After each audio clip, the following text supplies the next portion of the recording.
So today we wanted to talk about the changes happening at Marvel, specifically the Marvel Cinematic Universe. Now, originally, we were all on board for them to have a swath of movies come out that were just going to be great, and we knew they were going to be great. Robert Downey Jr. was being the most excellent Iron Man anyone ever could be ever. There's no one that can play that character like him. We had an Endgame that had a wonderful version of Thanos. Brolin nailed it as far as the voice. Everything about that character was wonderful. Now we're fast forwarding it to Hawkeye and Loki. We're watching these Disney Plus series. We gotta say, they have kind of gone off the rails as quick as possible to get to the other side. And what we mean is, Jack Kirby and Stan Lee had a methodology to tell a story. It didn't matter what your diversity level was. It didn't matter what your social justice were, your thoughts were. You made a character and you ran through life with him, watching his misadventures or misdeeds. Those were your options. And we've progressed so much that they've gone to the other side, where producers and directors, they're the ones calling the shots. They're the ones saying, this is the storyline.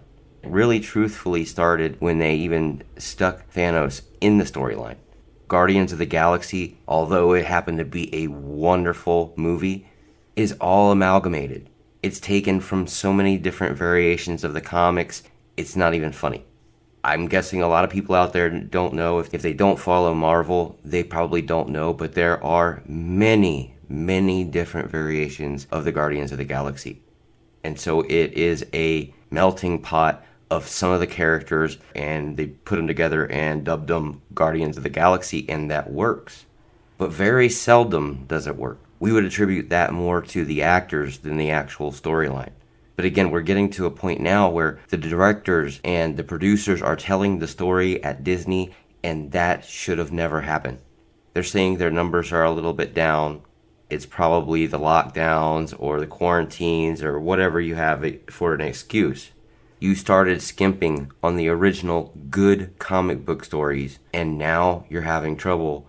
Because just like in the comic books, they wanted to get to a point where they could tell the story. That it would be new, it would be fresh, it'd be hip. Because in the comic books, it was like that. You waited every month for a new comic book to come out, and you see what was going to happen to Spider-Man or Iron Man, etc.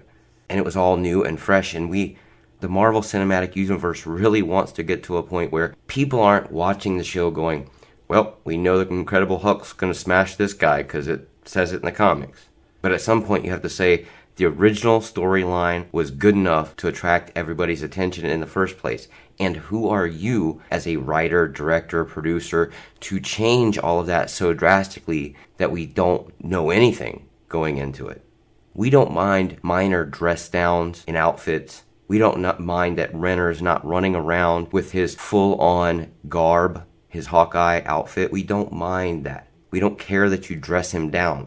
We gotta say it's kind of a kick in the teeth to find out that everything is being written not by your idols, not by the people who made everything great, but by basically no one's heard of. There's some artist in some backlot studio somewhere making the changes. Some writer somewhere that thinks that they're hip, and they don't have all these years of Marvel knowledge behind them to make a story that's coherent.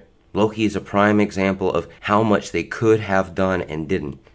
And we'll go ahead and say that the Loki series was probably a C+ or a B. Fairly decent.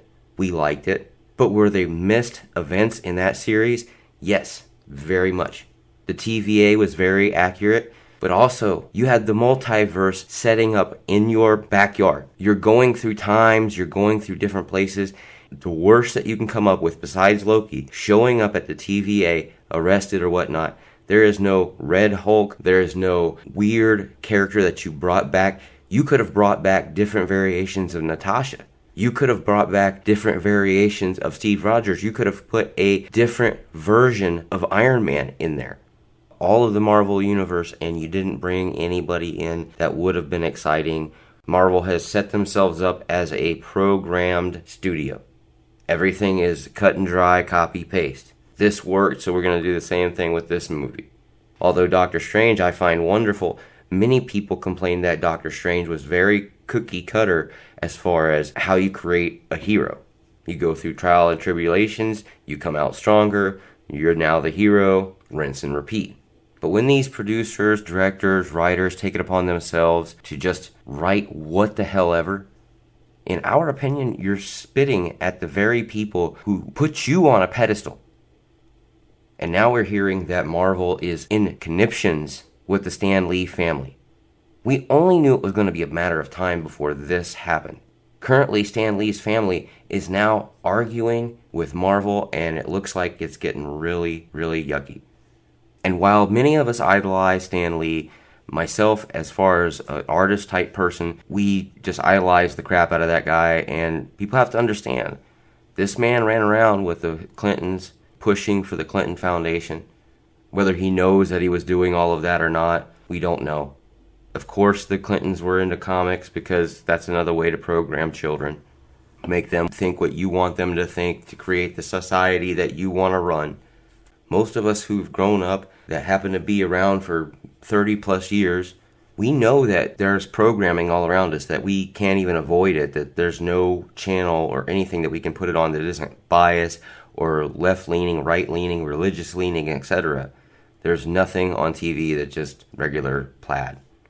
With that being the case, we take what we can get, and Marvel Comics were a wonderful one growing up, regardless of what anyone says. And these executives at Marvel that believe that changing up the stories so vastly, or just flat out introducing characters that don't really matter. We can think of like a few characters or a few team-ups that would have been wonderful for the Marvel Cinematic Universe, and they went with a hardly known group called the Eternals. If we didn't know any better, it seems like a whole bunch of people had like a whole bunch of comics stashed somewhere of the Eternals, and they just wanted to make money off the comics. So here we're going to make a Marvel Cinematic Universe movie, and now we can push these comic books on everybody, because nobody wanted them before this. After seeing the movie, we're thinking nobody else is going to want those comics either. But we assume Stan Lee's group, his family, is probably going to sue Marvel. Disney has a hand in it, so it's probably going to be a little bit rough. They have lawyers like crazy. If there's any group out there that has lawyers, Disney does. But the way they've been handling the cinematic universe is a little dry, and the writers themselves don't seem to have that comic book feel. They're trying to draw up a teen werewolf vibe with almost every project they do. Or they do what they call the action sandwich. Look at me here, we do some fancy cool kicks and flips and shoot some arrows or some magic or something. And then we go to a funny or sad thing, and then we go back to fighting again. If you watch every Marvel flick, it's almost the same thing. It's one of the reasons why some of the shows like Shang-Chi didn't do too good at the box office, because they wanted to include so much nonsensical fighting, just for CGI's sake, just for entertainment's sake. But we got to tell you, it doesn't add for a really good story. The other thing that's really kind of an amalgamation of problems with Marvel is that you're encouraging writers and illustrators, all these different artists. Not only are you getting them and they're already like this, but you're encouraging them to be a social justice warrior. Now, in comic books, the social justice part kind of always existed, but it wasn't thrown in your face. It wasn't directed at you. Marvel, if you think Stan or Kirby was racist, they created a group of people that were named directly after Martin Luther King and Malcolm X. These people only changed up the color for money. You can't insult the reader. When you know the readers, largely 98% of the readers out there, you don't insult the reader. You give them what they know. Stan Lee said the same thing. I only write about the things I know.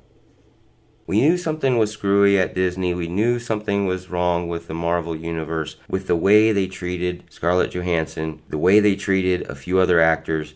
Some of the actors are basically protesting about their treatment. Some of the actors have been let go. We have Brie Larson that just left, and they're replacing her. So make no mistake, Disney and Marvel Studios, they are not going to care. They will cut your ass out as quick as possible if they have to. You don't like what we're saying? Oh well, get the heck up out of here. So we can tell with the social justice warrioring, we can tell with the way their attitudes are. It is basically the same thing we're seeing every day. Just like the government, if you don't have our attitudes, you don't like what you do, the problem is you. Not us, you. If you don't like our social justice warrioring, you don't like us dabbling in true good stories, then you're not like us, and that's bad too. And we don't like you, and we don't want you around.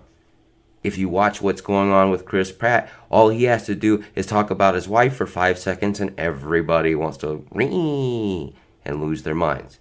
Make no mistake, it's not what he said that counts to them. It's what he stands for that they're attacking the most. A Christian white male that happens to have money, of course we're going to attack them. Well, maybe he's a good person. There's no reason to be attacking a good person. Oh, but there is, because we don't like his ideology. And thank God there's various studios out there that have grown up and have realized the error of their ways with censorship in regard. But these movies in Marvel are going to be getting worse and worse. These series that we see on Disney are going to get worse and worse unless they can go back to the source material. Anyway, folks, you guys have a good night, a good evening, a good day, whichever. Please like, share, and subscribe. We really do appreciate that around here. Also, hit that notification bell. If you don't hit the notification bell, you're probably not going to get our videos. God bless each and every one of you. See ya.